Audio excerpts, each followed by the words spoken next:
I read years ago where a guy wrote that, well, law and grace is the same thing.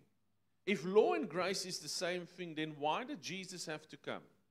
Then there would have been no need for a Savior, because God would have dealt with us on the basis of our merit, our good works, our ability to keep rules and regulations.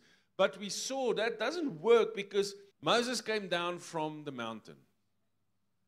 He had this supernatural encounter with God.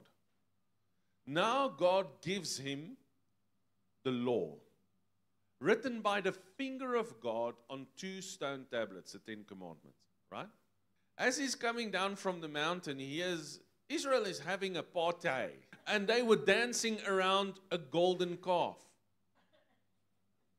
Moses goes on the tablet. Law number 1, you shall have no other God beside me. They broke the first law before the law entered the camp. That's how good our merit is.